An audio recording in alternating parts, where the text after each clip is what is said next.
சில நேரம் நம்ம நம்ம யோசிக்கும் பொழுது, நாம் சிந்திக்கும் பொழுது, நம்முடைய வாழ்க்கையில சில தீமையான காரியங்கள் நடக்கும் பொழுது, நல்லதா நடக்கும்போது நம்ம ரொம்ப ஞானமா யோசிக்க மாட்டோம். எப்போ ஒருத்தன் ஞானி மாதிரி பேச ஆரம்பிக்கிறான், எப்போ ஒருத்தர் ரொம்ப ஒரு மாதிரி அவன் வாயின் வார்த்தைகள்லாம் ரொம்ப அர்த்தம் உள்ளதா வரும், ரொம்ப ஞானமா வரும், எப்போ வருது சொல்லுங்க? ரொம்ப கஷ்டப்படும் பொழுது, ரொம்ப ஒரு பாடுகளுக்குள்ளாக போகும்போது, ரொம்ப அவன் உருவாக்கப்படும் பொழுது அவனுடைய வார்த்தைகள் எல்லாம் எப்படி இருக்குது? ரொம்ப பக்குவமா வரும். ரொம்ப ரொம்ப அனுபவப்பட்டு அடிப்பட்டவனுக்கு தான், அந்த உருவாக்கப்படுகிறவனுக்கு தான் வாழ்க்கையில ஏன் நீங்க முதியோருடைய பேச்சை கேட்கணும்? ஏன்னா அவங்க வாழ்க்கையில அனுபவப்பட்டவங்க, பல காரியங்களை சந்தித்து வந்தவர்கள், பல ஏற்றங்கள் இறக்கங்களை பார்த்துட்டு வந்தவர்கள். அப்போ அவங்களுடைய வார்த்தைகள் நியாயமா இருக்கும். அப்போ சில நேரம் கஷ்டங்கள் படும்பொழுது சில நமக்கே தோணும், நம்மலாம் ஒரு சாபம் பிடிச்சவங்க போல இருக்குது, நம்ம வாழ்க்கை ஒரு ஆசீர்வாதமா இல்லை, ஏன் எனக்கு மட்டும் இப்படி நடக்குது? ஆனா நம்மளை விட அவனுக்கு அதிகமா நடக்கும். ஆனா நம்மளை யோசிப்போம், எனக்கு மட்டும் ஏன் இப்படி நடக்கு? ஏன் எனக்கு மட்டும் நானே இப்படி யோசிக்கிறேன்னா, எனக்கு மட்டும் தான் இப்படி நடக்குதா? ஏன் என் வாழ்க்கை ஒரு மாதிரியா போகுது? என்னுடைய கையின் பிரயாசங்கள் ஆசீர்வதிக்கப்படலை. நான் எதையும் அவ்வளோ சீக்கிரத்தில் நினைக்க மாட்டேன், ஆனா எதையாச்சும் ஒன்று நினைச்சாலும் அது என்ன ஆக மாட்டேங்குது. எப்படி? நான் அவ்வளோ சீக்கிரத்தில் எதையும் நான் நினைக்கிறது இல்லை, எதையும் அது சீக்கிரம் ஆசைப்படுறது இல்லை. அப்படி எதையாச்சும் ஒன்று ஆசைப்பட்டாலும், இதனால தான் நான் ஆசைப்படுறதே. நம்ம பேச்சில் பேசுகிறோமா இல்லையா? இங்கே இருக்கவங்க எல்லாரும் பேசுறீங்க, இல்லைன்னா அந்த வார்த்தையை இன்னைக்கு தரமாட்டார். நானும் என்னைக்காச்சும் நானும் நினைக்க தான் செய்கிறேன். அல்லேலூயா. அப்போ இன்னைக்கு ஆண்டவர் சொல்லுகிறார், இது நம்ம நினைக்கிற நினைவுகள், ஆனால் கர்த்தர் உங்களையும் என்னையும் குறித்து அவருடைய நினைவுகள் என்ன என்று வேதம் சொல்லுகிறது. மத்தேயு 6ஆம் அதிகாரத்தை யாவரும் வேதாகம் வைச்சிருக்கிறவங்க எல்லாம் திருப்பி கொள்ளுங்க. பைபிள் வைத்திருக்கிறவங்க வேதாகமத்தை திருப்பி மத்தேயு 6ஆம் அதிகாரம் 6ஆம் அதிகாரம் 25ஆம் வசனத்தை வாசிக்கிற பிள்ளைகள் அவர்கள் வாசிப்பார்கள், மற்றவர்கள் கவனமா அதை கேளுங்கள். ஆகையால் எண்ணத்தை உண்போம், எண்ணத்தை குடிப்போம் என்று உங்கள் ஜீவனுக்காகவும், எண்ணத்தை உடுப்போம் என்று உங்கள் சரீரத்துக்காகவும் கவலைப்படாதிருங்கள் என்று உங்களுக்கு சொல்லுகிறேன்.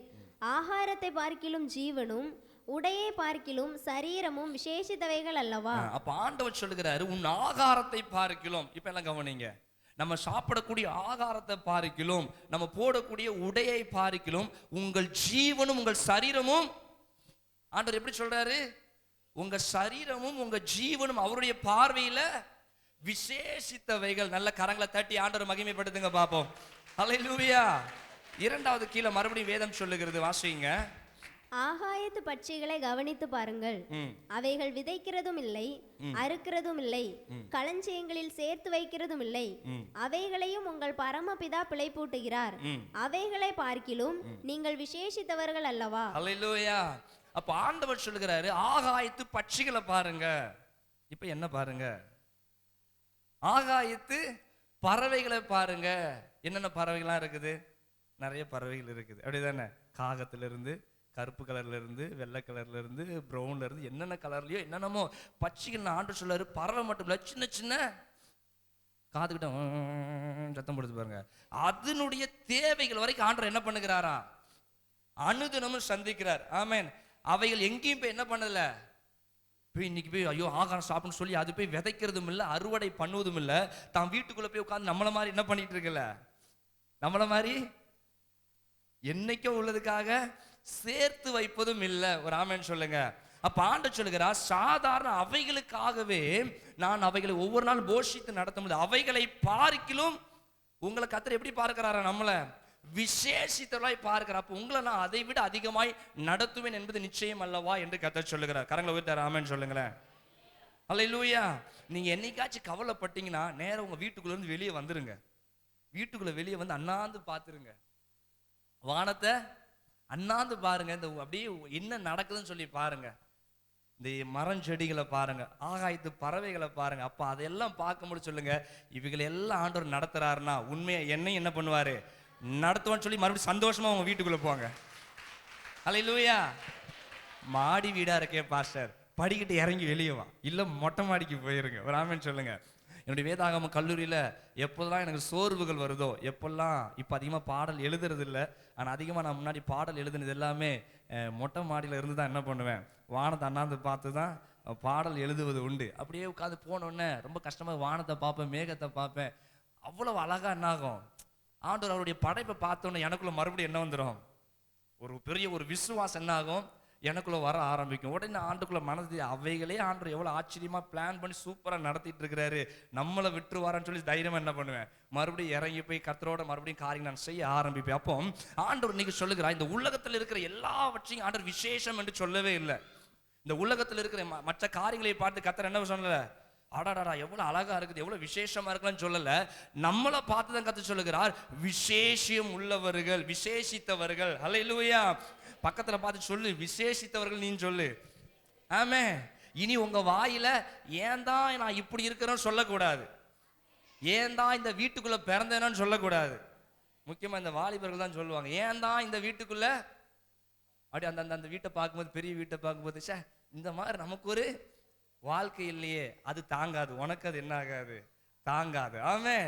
அப்போ கர்த்தர் நம்மளை கொடுத்திருக்கிறார், நமக்குரிய காரியங்கள் விசேஷித்தமான. அப்போ நீங்க விசேஷித்தமானவர்கள்னா நமக்குரிய எல்லாமே விசேஷம் தான். ஒரு ஆமென் சொல்லுங்க. எத்தனை புரியுது? ஆண்டவர் என்னை விசேஷமா பார்க்கிறாருன்னா, ஐயா நான் போடக்கூடிய சட்டையில இருந்து என் பேண்ட்ல இருந்து நான் சாப்பிட்டு சாப்பாடுகிற வரைக்கும் அவர் கொடுக்கிற விசேஷித்தமானவைகள். புரிஞ்சவங்க மட்டும் நல்ல கைகளை தட்டி, எனக்குரியவைகள் எல்லாம் விசேஷம், எனக்கு வந்து சேர்றது எல்லாம் விசேஷம், என் மனைவி விசேஷம், என் பிள்ளை விசேஷம், என் அப்பா அம்மா விசேஷம், என் விசுவாசிகள் விசேஷமானவர்கள். நான் டோட்டலா சொல்லுவேன். ஏன்னா அவருடைய பார்வைக்கு நான் விசேஷம்னா எனக்கு கிடைக்கிறது எதுவுமே விசேஷமா இல்லாமல் இருக்காது. எத்தனை புரியும்? ஏன்னா என்னுடைய ஆண்டவர் எனக்காக பார்த்து பார்த்து தருவார். நம்ம பிள்ளைக்கு ஒவ்வொன்றும் பார்த்து பார்த்து செய்யும் பொழுது என் பரமபிதா அதை பார்க்கிலும் எனக்கு பார்த்து பார்த்து செய்யாம இருப்பாரா? எத்தனை பேருக்குள்ள அந்த நிச்சயம் இருக்குது? உங்களுக்கு மட்டும் இல்ல பாஸ்டர், எங்களுக்கும் அப்படித்தான். எத்தனை நினைக்கிறீங்க? அப்ப ஆண்டவர் சொல்ற, நீங்கள் விசேஷித்தம் உள்ளவர்கள். சரி, அப்போ ஆண்டவர் ஏன் நம்மளை விசேஷித்தம் உள்ளவர்களாய் பார்க்கிறார்? ரெண்டு காரியத்தை மட்டும் நான் இன்னைக்கு என்ன பண்ண போறேன், தியானிக்க போகிறேன். ஏன் நம்ம விசேஷித்தமானவர்கள்? சிம்பிளா ரெண்டே காரியம். ஏன் நம்ம, பக்கத்துல பார்த்து சொல்லுங்க, ஏன் தெரியுமா நம்ம விசேஷித்தமானவர்கள்? கேட்டீங்களா இல்லையா? ஏன் தெரியுமா நம்ம விசேஷித்தமானவர்கள்? ஆண்டவர் இந்த உலகத்தை உருவாக்கினார், எல்லாவற்றையும் வார்த்தையினால என்ன பண்ணினார், உருவாக்குறார். வார்த்தையினாலே சூரியன், சந்திரன், நட்சத்திரங்கள், மரம், செடி, விலங்குகள் சொல்லி எல்லாவற்றையும் உருவாக்கிட்டாரு. ஆனா நம்மளை மட்டும் கர்த்தர் எப்படி உருவாக்குனாரு? விசேஷமா உருவாக்குனாரா? யார் இது? ஆண்டவர் எல்லாவற்றையும் வார்த்தையினால உருவாக்கிட்டு மெனக்கட்டுன்னு இறங்கி வந்து களிமண்ணை கையில் எடுத்து பார்த்து, நம்ம ஒரு வார்த்தை மனுஷன் உருவாக்கட்டும் சொன்னா மனுஷன் உருவாக்கி வந்து நின்று இருப்போம் நம்ம. ஆனா ஆண்டவர் அப்படி நேரம் நமக்காக நேரத்தை ஒதுக்கினார். ஒரு ஆமென் சொல்லுங்க. அவர் எவ்வளவு பெரியவர். ஆனா அவர் இந்த பூமியில இறங்கி வந்து எல்லாவற்றையும் உருவாக்கினார். எல்லாம் யாருக்காக தான் உருவாக்குனாரு? மனுஷன் ஆண்டு அனுபவிக்கணும், நம்ம ஆண்டு அனுபவிக்க வேண்டும் என்று சொல்லி எல்லாவற்றையும் உருவாக்கி மனிதனை நேரம் ஒதுக்கி அழகா, உலக அறிவியல் சொல்றான், குரங்குல இருந்து எது வந்துச்சு? இன்னைக்கும் வர வேண்டியதான குரங்கு. அன்னைக்கு மட்டும் குரங்கு மனுஷனா வந்துச்சு, ஏன் இன்னைக்கு இருக்கிற குரங்குலாம் மனுஷனாக மாட்டேங்குது? கண்டுபிடிச்சிருக்கிறாங்க, கண்டுபிடிப்பு. அப்போ ஆண்டவர் மனிதனை அழகாய் கையில எடுத்து நம்ம உருவத்தை என்ன பண்ணினாரு, பார்த்து பார்த்து செதுக்கிற நம்முடைய சிற்பியை நம்ம ஆண்டவர் மட்டும்தான். கைகளை தட்டி அல்லேலூயா. எனக்கு என்ன கலர் இருக்கணும்னு ஆண்டவருக்கு நல்லா தெரியணும். ஆண்டவர் நல்லா தெரியும். எனக்கு எந்த மாதிரி முடி இருந்தாதான் நல்லா இருக்கும்னு சொல்லி யாருக்கு நல்லா தெரிஞ்சிருக்கும்? நல்லா புரியுதா நான் சொல்றது? அல்லேலூயா. அப்போ எனக்காக எல்லாவற்றையும் பார்த்து பார்த்து வடிவமைத்து, என் கண்கள், என்னுடைய உருவங்கள் எல்லாவற்றையும் பார்த்து எல்லாவற்றையும் உருவாக்கி கடைசி ஆண்டு சொல்லுகிறார், மனிதனை தேவ சாயலிலே உருவாக்குனார். நல்ல கைகளை தட்டி பிரைஸ் தி லார்ட். அல்லேலூயா. அப்போ ஏன் ஆண்டவர் நம்மளை பார்த்து, மரம் செடியை பார்த்து, இருக்கிற பெரிய பெரிய பலசாலியான மிருகங்களை பார்த்து சொல்லாத ஒரு வார்த்தையை மனிதர்களை நம்மளை பார்த்து விசேஷித்தவர்கள் ஏன் சொன்னாருன்னு சொன்னா, நம்ம யாருடைய சாயலில் இருக்கிறோம்? புரியுதா? நம்ம ஏன் விசேஷித்தவர்கள் சொல்லி, நம்ம யாருடைய சாயல் சொல்லலாம்? அப்படியே அப்பாவை போல பிறந்திருக்கு, அப்படியே அம்மாவை போல. யாருடைய குணம் தான் உள்ள இருக்கும்?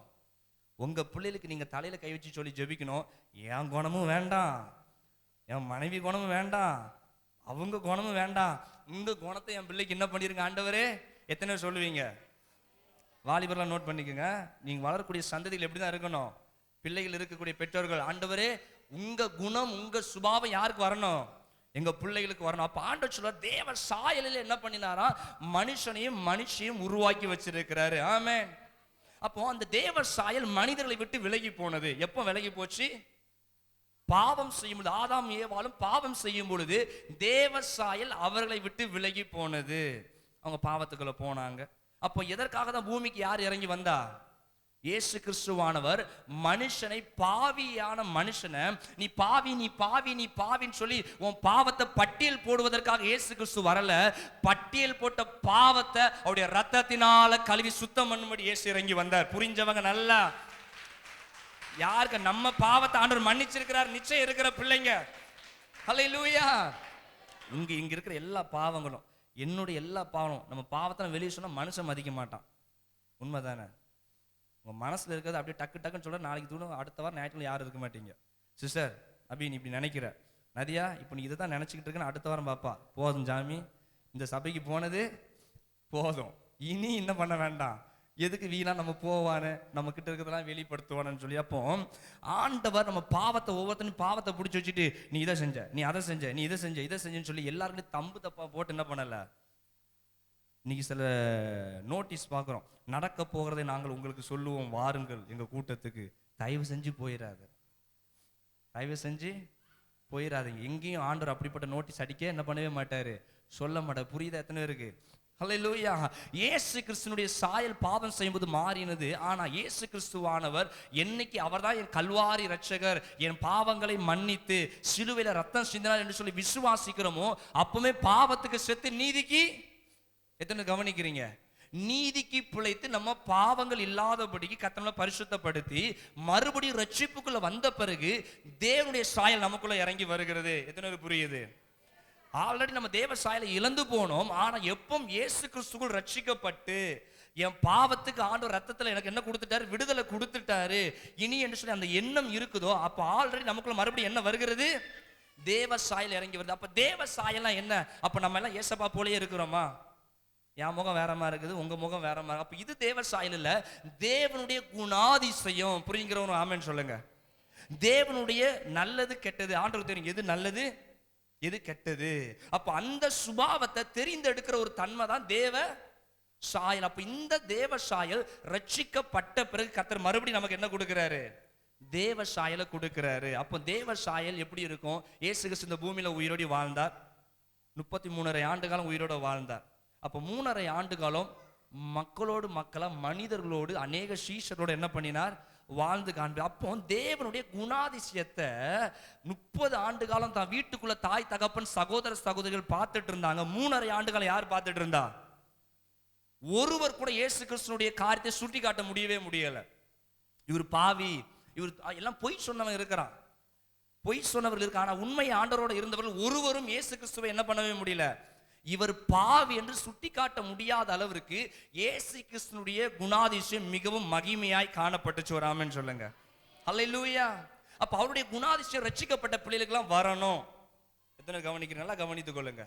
நம்ம கிறிஸ்தவனா இருக்கிறோம் என்று சொன்னால், நீங்க கிறிஸ்தவங்களா இருக்கிறீங்க, பிரதர் கிறிஸ்தவங்களா இருக்கிறீங்க, ஆண்டவரை தேடி வருகிறீங்கன்னா கட்டாயமா இந்த தமிழ்நாட்டில் இந்தியாவில் பிறந்திருக்கிறோம்னா நமக்கு ஆதார் கார்டு வேணும். நமக்கு என்ன கார்டு வேணும்? ஸ்மார்ட் கார்டு வேணும். பண்றமா இல்லையா? அப்ப கிறிஸ்தவனாய் பிறந்தா நமக்கு என்ன சாயல் வேண்டும்? கடைசியில நமக்கு என்ன சாயல் வேண்டும் சொல்லுங்க. இன்னைக்கு ஆனா தேவ சாயல் நமக்குள்ள இருக்குதா, உலக சாயல் நமக்குள்ள இருக்குதா? எல்லாம் வாலிபர்ல இருந்து எல்லாரும் நல்லா கவனித்துக் கொள்ளுங்க. இன்னைக்கு ஆண்டவர் தேடி வந்திருக்கிறோம். இத்தனை வருஷம் நான் விசுவாசி, இத்தனை வருஷம் நான் கிறிஸ்தவங்களா இருக்கிறேன். அப்போ ஒரு உலகப்புறமா இருக்கிற நமக்கு இந்த உலகத்தினுடைய அடையாள அட்டைகள் நமக்கு எவ்வளவு தூரம் தேவை? சேவ் பண்ணி வச்சுக்கோ, பத்திரப்படுத்தி வச்சுக்கோ. அது எல்லாம் மாறிடுமியா? அன்னைக்கு ரேஷன் கார்டை தலையில வச்சுட்டு அலைஞ்சு இன்னைக்கு ஆதார் கார்டை பாக்கெட்ல வச்சு அலைய வேண்டிய நிலைமை ஆகி போச்சு. எத்தனை பேர் புரியுது? இனி கொஞ்ச நாள்ல ஆதார் வேண்டாம், அதுவும் வேண்டாம், சின்ன சிப்பு போதுன்ற அளவுக்கு வந்துடும். அப்போ இன்னைக்கு ஆண்டவரை தேடக்கூடிய பிள்ளைகளுக்கு நம்ம தேவ சாயல் எப்படி வாழ்ந்து கொண்டு இருக்கிறோமா? தேவ சாயல்லாம் என்ன? அவருடைய ஆவியின் கனிகள். ஒரு ஆமென் சொல்லுங்க. ஆவியின் கனி அன்பு. இயேசு கிறிஸ்து அன்புள்ளவரா இருந்தார். இன்னைக்கு அந்த அன்பு நமக்குள்ள காணப்படுதா? எதிர்பார்க்காத ஒரு அன்பு, தியாகமுள்ள ஒரு அன்பு, விட்டு கொடுக்கக்கூடிய ஒரு அன்பு. இந்த அன்பு நம்ம எதுக்குள்ளதான் வச்சிருக்கிறோம்? கணவனுக்குள்ள வச்சிருக்கிறோம், மனைவிக்குள்ள வச்சிருக்கிறோம், பிள்ளைகளுக்குள்ள வச்சிருக்கிறோம், அந்த குடும்பத்துக்குள்ள அன்பை வச்சிருக்கிறோம். குடும்பத்துக்கு வெளியே என்ன இல்ல? குடும்பத்துக்கு வெளியே சித்தப்பாட்ட கூட அந்த அன்பு வர மாட்டேங்குது, சித்திக்கிட்ட கூட அந்த அன்பு வர மாட்டேங்குது. அதுக்கு அடுத்த ஒரு தூரம்னா அடுத்த பங்காளிக்குள்ள என்ன வர மாட்டேங்குது. அப்போ அன்பு கொஞ்சம் குறுகி, கொஞ்சம் கொஞ்சமா குறுகி குறுகி குறுகி குறுகி குறுகி குறுகி இன்னைக்கு தனிப்பட்ட மனுஷனுக்கு மட்டும் சுயநலமா அன்பு இருக்குது. எத்தனை பேர் புரியுது? ஒரு காலத்துல சொந்தங்களோட அன்புகள் இருந்துச்சு, அந்த சொந்தங்கள் கொஞ்சம் போய் அந்த அன்புகள் கொஞ்சம் குறுகி குறுகி தன் குடும்பத்துக்குள்ள மட்டும் வந்துச்சு. அந்த குறுகி அந்த அன்பு தாய் தகப்பனை விட்டும் இன்னைக்கு சுயநலமா தன் சரீரத்தை மட்டும் நேசிக்கிற அன்பு இன்னைக்கு வந்திருக்கா இல்லையா?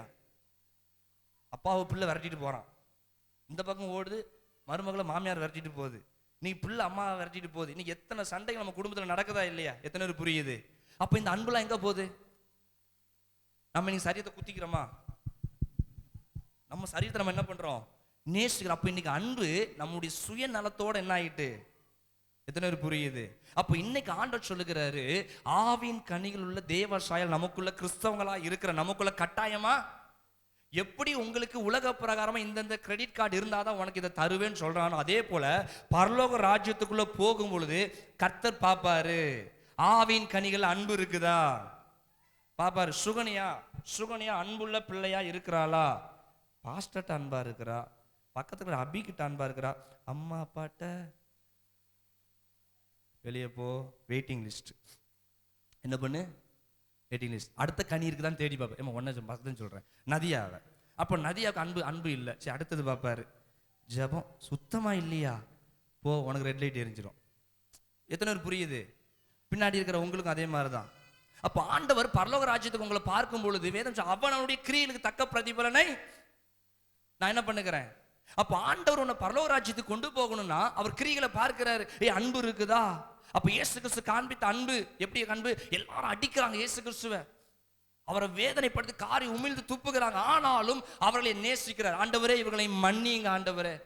அவர் கடவுளா இருந்து சொல்லல, மனுஷனா இருந்துதான். அவருக்கு வழி இல்லாமலே சொன்னாரு. கவனிக்கிறீங்களா? இயேசு கிறிஸ்துக்கு வழி இல்லைங்களாங்க, கதறி இருப்பார். இயேசு கிறிஸ்து துடித்து இருப்பார். அப்படி சரீரத்துல சாட்டைகளை வச்சு அடிக்கல, அவர் அம்மான்னு சொல்லி கத்தி இருப்பார், அப்பான்னு சொல்லி கத்திரு, உடனே பிதா பிதான்னு சொல்லி எல்லாம் கத்திருக்க மாட்டாரு. எத்தனை பேர் புரியுது? மரிக்கும் போது பிதாவை ஏன் என்னை கைவிட்டின்னு தான் சொன்னாரு. ஆமென். அவர் ஒன்றும் அப்படியே பரிசுத்தமான அப்படி போயிடல. மனுஷனுடைய எல்லா பாடுகளும் உபத்திரங்களும் யாருக்குள்ள இருந்துச்சு?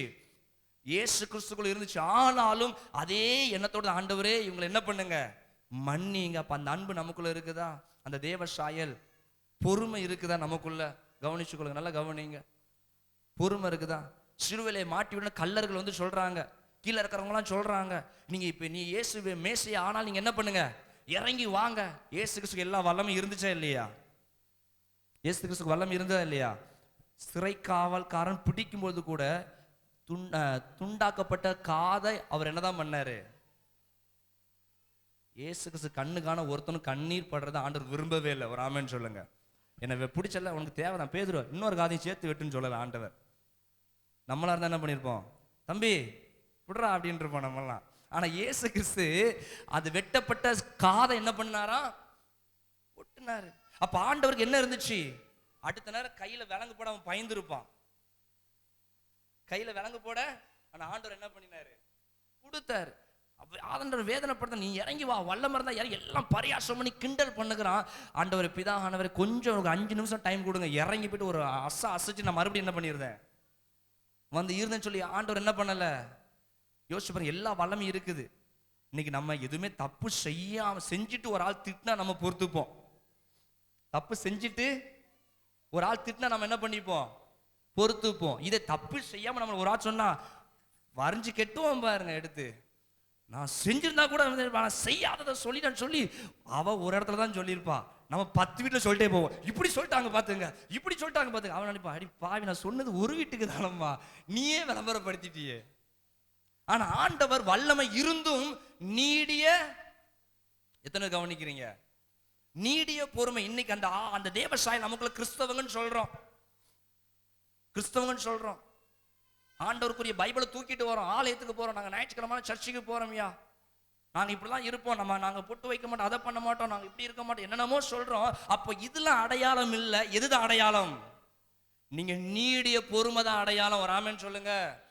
அன்புதான் அடையலாம். அன்பு இல்லாதவரோட ஆண்டவர் இருக்கவே மாட்டார்யா. ஒரு ஆமென் சொல்லுங்க. நீங்க முக்காடு போடலாம்ப்பா, நீ பொட்டு வைக்காம வரலாம், நீங்க என்ன பண்ணலாம் வரலாம், ஆனா ஆண்டவர் இதெல்லாம் வெளியே அடையாளத்தை கர்த்தர் என்ன பண்ணவே இல்லை. அவர் பார்ப்பதே இல்லை, உள்ளான அடையாளங்கள், அன்பு, ஆவியின் கனி, நீடிய பொறுமை, தயவு. இயேசு கிறிஸ்து பாவியை தேடி போனாரு, கல் எடுத்துட்டு அடிக்க வரான் ஒரு விபச்சாரியான ஸ்திரீயை. இவ்வளவு ஆண்டவர் இவ்வளவு விடுங்க அடிச்சுக்கிறதுன்னு சொல்லும்போது ஆண்டவர் அவளை பக்கத்துல உட்கார வச்சு அவ கண்ணீரை துடைத்து ஆண்டவர்கிட்டே கேட்கிறானுங்க. விபச்சாரம் செஞ்சா 2 பேரா சேர்ந்துதான் விபச்சாரம் பண்ண முடியும். ஆனா பிடிச்சிட்டு வந்தது யாரதான்? அந்த சகோதரி மட்டும்தான். சகோதரன் எங்க போனாரோ தெரியல. சகோதரன் பிடிச்சிட்டு வந்து அவளை என்ன பண்ண, கொலைக்காக அடித்து அவரை கல்லெடுத்து அடிக்கும்போது ஆண்டு சொன்ன, உங்களை பாவம் இல்லாத வந்து என்ன பண்ணட்டும், முதலாவது கல்லெறிய கடவுள். அப்ப அந்த சகோதரி ஆண்டவர் பாவியை நேசித்து இனி பாவம் செய்யாதப்போ. சமாரிய ஸ்திரீ வருதா, அவளுக்கு 5 கணவர்கள் இருக்கிறாங்க, பேதுரு 5 கணவர் இருக்கிறாங்க, யாக்கோபு அப்படி சொல்லி எல்லாரும் தம்பட்டம் போட்டு அடிக்கல ஆண்டவர். நல்லா புரிந்துகள், கர்த்தருடைய பிள்ளை என்னைக்குமே தம்பட்டம் போடாது. எல்லாத்தையும் எதுக்குள்ளதான் வச்சிருக்கோம். இயேசுக்கு சுத்தி நிக்கிறவங்களை பார்த்து அவர்கிட்ட காமிச்சு கொடுக்கல, எல்லாரும் வெளியே அனுப்பிட்டார். ஓடு. தனிமையா இருக்கும்போது இயேசு கிறிஸ்து சகோதரியை பார்த்து தனிமையாய் பேசினார். ஒரு ஆமென் சொல்லுங்க. பாவியை நேசிச்சார். எல்லாரும் பாவின்னு சகைவை பார்த்து சொல்லும்போது நான் சொன்னேன், உன் வீட்டுக்கு நான் இறங்கி வரேன்டா, உன் வீட்டுக்கு நான் வரேன்னு சொன்னேன். ஹல்லேலூயா. அப்போ இந்த ஒரு இருதயம் நமக்கு வேணும். இன்னைக்கு எத்தனை பேர் நம்ம நேசிக்கிறோம், எத்தனை பேருக்கு வேற பேசுறோம், யோசிச்சு பாருங்க. கொடுக்கிறவங்களை நேசிக்கிறோம், கொடுக்காதவனை வெறுக்கிறோம். நல்லா பேசுறவனை நேசிக்கிறோம், நமக்கு விரோதமா பேசுறவனை நேசிக்க மாட்டேங்கிறோம். கர்த்தருடைய அன்பு இப்படிப்பட்ட அன்பா இருக்கும். ஒரு ஆமென் சொல்லுங்க. ஹல்லேலூயா. அப்ப இதுதான் என்னது, தேவ, பக்கத்துல பார்த்து சொல்லு, தேவ சாயல் விளங்குதா? அப்ப ஆண்டவர் தேவ சாயல்ல இருக்கிறவங்களை பார்த்து கத்த சொல்லுகிறார், நீங்க விசேஷித்த. இப்ப நம்ம இப்ப ஒரு கேள்வி வைக்கிறோம், நம்ம விசேஷித்தவர்களா? ஹலோ, கேக்குதா அங்க வரைக்கும்? அதுக்குதான் இவ்வளவு விளக்கம். விசேஷித்தவர்கள் சொல்லி பார்த்தோம். யாரை விசேஷித்தவர்களாய் கர்த்தர் சொல்லுகிறாரு? தேவ சாயல உருவாக்கப்பட்டவர்களை. அப்ப நம்ம தேவ சாயல இழந்து போன உண்மைதான். ஆனா ஆண்டவருக்குள்ள ரட்சிக்கப்பட்ட பிறகு என் பாவத்தை ஆண்டவர் மன்னித்தார் என்று நினைச்சோம்னா நமக்குள்ள என்ன இறங்கி வருது? தேவ சாயல் இறங்கி வரும் பொழுது ஆவியின் கனிகளை நமக்குள்ள என்ன பண்ணணும்? கர்த்தர் உட்கார்ந்து ஊதிக்கிட்டு இருக்க மாட்டார். நம்முடைய ஆவியின் அபிஷேகம் ஹூன்ட்டு நம்ம தான் என்ன பண்ணணும்? உன்மேல விழுந்த ஆவியின் அபிஷேகத்தை நீ அனல் முட்டி எழுப்புன்னு சொல்லி பவுல் தீமோத்தேயுக்கு சொல்லுகிறார். ஒரு ஆமென் சொல்லுங்க. பவுல் தீமோத்தேயு மேல கை வச்சு சொல்லுகிறே, உன் மேல விழுந்த அக்கினியை நீ என்ன பண்ணு? அனல் முட்டி எழுப்பு. உட்காந்து பவுலே உட்காந்து ஒவ்வொரு நாளும் கையை தட்டி எலும்பு எலும்பு எலும்பு எலும்புன்னு சொல்லி தட்டிக்கிட்டு இருக்கல. ஜோமன்ட்டு போயிட்டாரு. நீ உன் ஆவி அனல் என்ன பண்ணு? எலும்ப பண்ணு. இன்னைக்கு நம்ம எப்படி இருக்கிறோம் யோசிச்சு பாருங்க. ஹல்லேலூயா. ஒரு ஆமென் சொல்லுங்க. பக்கத்துல கையை பிடிச்சு கேளு, விசேஷித்தவர்களா? கேளுங்க. ஒரு வார்த்தை விட்டு போகவே கூடாது. இந்த வார்த்தை உங்களுக்குள்ள ஒரு கேள்வி இருந்துகிட்டே இருக்கணும். நம்ம யாரா தான் இருக்கணும்? விசேஷித்தவர்களாகத்தான் இருக்கணும். ஒரு ஆமென் சொல்லுங்க. உன்னை ஒருவரும் குறை சொல்லாதபடிக்கு உன் நடக்கையில, உன் பேச்சுல, உன்னுடைய கற்புல, வாலிபர்களுக்கு மட்டும்தான் கற்பு என்பது அல்ல, பாட்டி வரைக்கும் என்னதான் இருக்குது, தாத்தா வரைக்கும் என்னதான் இருக்குது. உண்மைதானங்க? அல்லேலூயா. வாலிபர்கள் தப்பு செஞ்சா பரிசுத்த கேடு, இல்ல பெரியவங்க தப்பு செஞ்சா பரிசுத்த கேடு அப்படி இல்லாம இருக்குதா? போற வரைக்கும் பரிசுத்தமா தான் இருக்கணும். ஒரு ஆமென் சொல்லுங்க. போற வரைக்கும் எப்படிதான் இருக்கணும்? அப்போ எல்லாவற்றிலுமே நம் வாழ்க்கையில முன்மாதிரியாய் புரியுறவங்க நல்ல கையை தட்டி ஒரு ஆமென் சொல்லுங்க. ஹல்லேலூயா. ஹல்லேலூயா. அப்போ ஆண்டவர் முதலாவது சிம்பிளா ஒண்ணே தேவ சாயலில் இருக்கிறவங்க தான் யாரு? புரிஞ்சுட்டு நான் சொல்றது விளக்கமா புரியுது இல்லையா? இதுக்கு மேல விளக்கம் கொடுக்க முடியாது யாராலையும். அப்போ தேவ சாயலில் இருக்கிறவர்கள் தான் விசேஷித்தம் உள்ளவர்கள். இரண்டாவது, யார் விசேஷித்தம் உள்ளவர்கள் சொல்லி நான் முடிக்க போகிறேன். ஆண்டவர் 3.5 ஆண்டு காலம் ஊழியம் செய்து விட்டு அவர் பரலோகத்துக்கு ஏறும்பொழுது எல்லாரும் வந்து நிக்கிறாங்க. யாரெல்லாம் இயேசு கூட வந்து நின்னாங்க கொஞ்சம் கற்பனை பண்ணி பார்த்துங்களேன். ஏன்னா இயேசு கிறிஸ்து உயிர் தெழுந்து 3ஆம் நாள் உயிர் தெழுந்து எத்தனை நாள் பூமியில வாழ்ந்தாரு? எத்தனை நாள் உயிரோடி வாழ்ந்தாரு? பாபா பாபா பாபா 40. ஆண்டவரே இந்த பரலோக சாட்சி சபையை வச்சிங்கப்பா. 40 நாட்கள் பூமியில வாழ்ந்தார். எங்க வாழ்ந்தாரு? கதவை போட்டு போட்டு போட்டு நான் உள்ள இருக்கிறேன், யாருக்கும் தெரியக்கூடாது. யாரும் பூமியில சுற்றி உலாவினார். கைகளை தட்டி ஒரு ஆமென் சொல்லுங்க. ஹல்லேலூயா. ஆமென். ஆண்டவர் எப்படி ஆவியா அப்படியே உலாவிட்டு இருந்தாரோ, சீஷரோடு நடந்து போனார். கையை தட்டி ஒரு ஆமென் சொல்லுங்க. எனக்கு பசிக்குது, எனக்கு ஆகாரம் கூடுன்னு சொல்லி கேட்டாரு. ஹல்லேலூயா. ஆண்டவர் நினைக்கிற சித்தம் உள்ளவர்களுக்கு கர்த்தர் தன்னை வெளிப்படுத்தி காண்பித்தார். இந்த செய்தி யாருக்கு தெரியும்? ஏரோதுக்கும் தெரியும். இயேசு கிறிஸ்து உயிரோட இருக்கிறார் செய்தி யாருக்கு தெரியும்? ஆனாலும் இப்படிதான் இருந்தான். சில இருதயம் ஒரு நாள் திருந்தவே, பக்கத்துல பார்த்து சொல்லு, சில இருதயம் அவங்க வீட்டுல 10 பைபிள் இருக்கும், ஆனாலும் திருந்தாது. எல்லா சர்ச்சுக்கும் வந்துருவாங்க, ஆனாலும் வேதத்துல சொல்லப்படி பரலோக ராஜ்யத்துக்குன்னு சிலரை கர்த்தர் முன்குறிச்சு வச்சிருக்கிறாரா. அப்ப அதுக்கு ஆப்போசிட்டா நரகத்துக்குன்னு சொல்லி சிலரை, எத்தனை பேர் புரியுது? இங்க இருக்கிறவங்க எல்லாம் எதற்கு முன்குறிக்கப்பட்டிருக்கிறோமோ அது கடைசியில தான் தெரியும். நியாய தீர்ப்பு நாள் அறுவடையில் அறுக்கும் பொழுதுதான் எது களை எது, என்னையா ஒரு மாதிரி முழிக்கிறீங்க, எது களை எது கோதுமை மணி சொல்லி கடைசி நாள் தான் தெரியும். புரிஞ்சவங்க சத்தமா ஆமென் சொல்லுங்க. ஹல்லேலூயா. அப்போ எல்லாரும் ஆண்டவர் 40 நாள் இருந்தார். கடைசி அவர் பரலோகத்துக்கு ஏறும் பொழுது யாரெல்லாம் கூட இருந்திருப்பானா, வெறும் 12 சீஷர்ல ஒருத்தன் மரித்து போனார். மற்ற 11 மட்டும் பேரும் இல்ல, இயேசுடைய தாயார் இருந்தாங்க. ஒரு ஆமென் சொல்லுங்க. மார்த்தாள், மரியாள், அவருடைய நண்பர்கள், கிட்டத்தட்ட ஒரு ஏகப்பட்ட ஒரு கூட்டமே எங்க இருந்திருக்கும். இயேசு கிறிஸ்து பரலோகத்துக்கு போகும் பொழுது அப்படி மேஜிக் மாதிரி மறைஞ்செல்லாம் போகல, எல்லாரையும் வர வச்சு எல்லாரோட ஆண்டவர் பேசுகிறார். என்ன பேசுகிறார் அதை பார்ப்போம். மார்க் 16ஆம் அதிகாரம், மார்க் 16ஆம் அதிகாரத்தை எடுத்துக்கொள்ளுங்க. 15வது வசனத்தை வாசிக்கிற பிள்ளைகள் சத்தமாய் வாசிங்க பார்ப்போம். மார்க் 16ஆம் அதிகாரம் 15ஆம் வசனத்திலிருந்து. பின்பு அவர் அவர்களை நோக்கி, நீங்கள் உலகமெங்கும் போய் சர்வ சிருஷ்டிக்கும் சுவிசேஷத்தை பிரசங்கியுங்கள். போதும். ஹல்லேலூயா. எல்லாம் கவனமா கவனிங்க. யார் ஒரு வார்த்தை கூட உங்க இருதயத்துல வெளியே போக கூடாது. தூங்குறது யாரா இருந்தா முட்டை வச்சு 2 இடி. நான் தூங்கலாம் நினைக்கிறேன். ஹல்லேலூயா. சரி, அப்போ இயேசு கிறிஸ்து பரலோகத்துக்கு ஏறும் பொழுது கர்த்தர் சொல்லக்கூடிய வார்த்தை அழகாய் அதுல சொல்லப்பட்டு இருக்கிறது. அவர் அவர்களை நோக்கி, நீங்கள் உலகம் எங்கும் போய், என்ன சொல்றாரு கவனிக்கிறீங்களா? எல்லாம் இங்க கவனிங்க. சீஷர்கள் எருசலேமில் இருந்து ஆண்டவர் சொல்றாருப்பா, எருசலேம் என்கிற ஒரு ஊரில் இருந்து ஆண்டவர் சொல்கிறாரு, நீங்கள் உலகம் முழுவதும், கவனிங்க, உலகம் முழுவதும். ஆண்டவர் போகும்போது பணம் கொடுத்துட்டு போனாரா? ஆண்டவர், நான் உங்களை பார்த்து சொல்றேன், பசங்களை கூப்பிட்றேன், ஒரு வேலைக்காக பசங்க கூப்பிட்றேன், தம்பி திருநெல்வேலி வரைக்கும் என்ன பண்ணு ரோஷன், நீ போயிட்டு வாப்பான்னு சொல்லிட்டு 5 பைசா கொடுக்காமன்னா அவன் நின்றுக்கிட்டே இருப்பான். பாஸ்டர் போ சொல்லிட்டாரு, ஆனா ஒன்றும் தர மாட்டேங்கிறாரு ஐயா. சீசர்ல பார்த்து ஆண்டவர் சொல்லுகிறாரு, நீ எங்க போகணுமா? எங்க போய் சொல்லுத? உலகம் முழுவதும் போய் என்ன சொல்லணுமா? சுவிசேஷத்தை பிரசங்கிங்கள் என்று கர்த்தர் சொல்லுகிறார். ஹல்லேலூயா. அப்போ சீஷர்களோட ஆண்டவர் பேசுகிறார். நம்ம நினைக்கிறோம், சரி அது கடைசி நான் சொல்லி முடிக்கிறேன். அப்போ இரண்டாவது கர்த்தர் நம்மளை ஏன் விசேஷித்தவர்களாய் பார்க்கிறார்? நம்மளை ஏன் விசேஷித்தவர்களாய் பார்க்கிறார்னா, இயேசு கிறிஸ்து செய்த வேலையை கர்த்தர் யாரை நம்பி கொடுத்துட்டு போறாரு?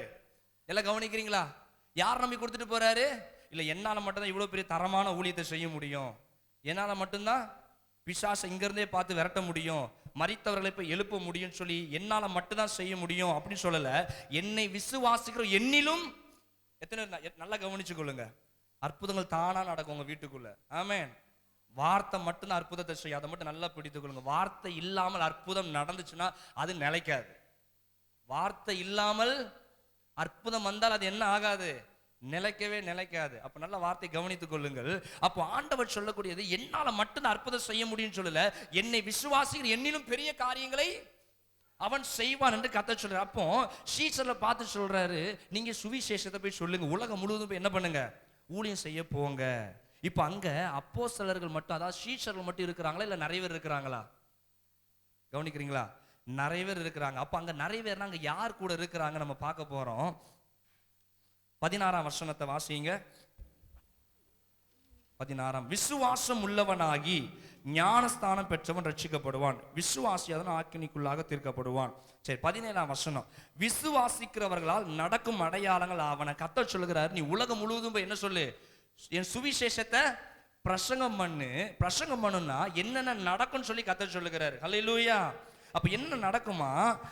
என் நாமத்தினாலே பிசாசுகளை துரத்துவார்கள், நவமான பாஷையை பேசுவார்கள், சர்ப்பங்களை எடுப்பார்கள், சாவுக்கு ஏதுவான யாதொன்றையும் குடித்தாலும் அது அவர்களை அணுக. அதாவது கர்த்தருடைய பிள்ளைகளுக்கு ஒரு நாள் தீமை அணுகவே அணுகாது. ஒரு ஆமென் சொல்லுங்க.